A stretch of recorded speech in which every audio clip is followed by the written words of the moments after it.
तुर्की में media regulator की जानिब से डॉयचे वेल और वॉइस ऑफ अमेरिका की तुर्क सर्विस की वेबसाइट तक रसाई को रोकना उस मुल्क के सहाफ़ियों के लिए कोई ताज्जुब की बात नहीं है। न्यूज़ वेबसाइट सिंडिका के एडिटर अली एरगेन डिमेरहान 2015 से वेबसाइट को ब्लॉक करने और अदालती अहकामात से निमटने की कोशिशें कर रहे हैं। 2010 की दिहाई में इस सेंसरशिप में इजाफा हुआ, खास तौर पर इंटरनेट पर। 2015 एक अहम मोड़ था जब 107 दीगर वेबसाइट के साथ हमारी इंटरनेट साइट sendika.org को पहली बार ब्लॉक कर दिया गया।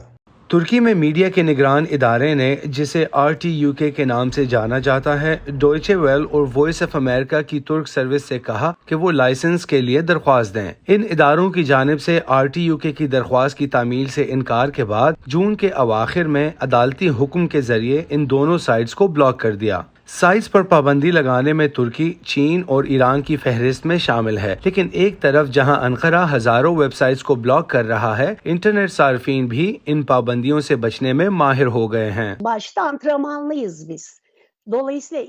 2007 से गुज़िश्ता 15 बरस में हुकूमत ने इंटरनेट के कवानीन में 18 तब्दीलियां की हैं। ये तमाम 18 तब्दीलियां साइट्स पर पाबंदी लगाने या इन्हें बंद करने की एक नई कोशिश थी, क्योंकि पिछली कोशिशें नाकाम हो गई थीं।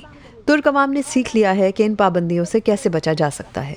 डॉयचे वेल और वॉइस ऑफ अमेरिका की तुर्क सर्विस अब भी ट्विटर और यूट्यूब जैसे सोशल मीडिया प्लेटफॉर्म्स पर दस्तयाब हैं। ताज़ीरात से बचने के लिए दूसरे टूल्स में टोर ब्राउज़र शामिल है, जो सारिफ की शनाख्त और मकाम को महफूज रखता है, और वर्चुअल प्राइवेट नेटवर्क्स या VPNs हुकूमती पाबंदियों से बचाकर एक कंप्यूटर और इंटरनेट के दरमियान एक महफूज निजी कनेक्शन तख्लीक करते हैं।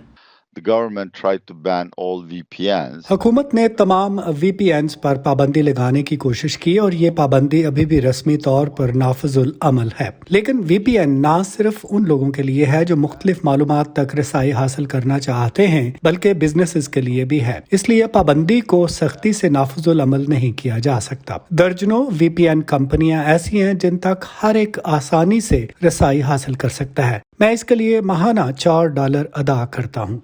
तुर्की के मीडिया रेगुलेटर का कहना है कि डॉयचे वेल और वॉइस ऑफ अमेरिका अगर लाइसेंस ले लें तो उन तक रसाई को बहाल कर दिया जाएगा, लेकिन दोनों नशरियाती इदारों का कहना है कि इससे तुर्क हुकूमत को उनके मवाद को सेंसर करने की इजाज़त मिल जाएगी।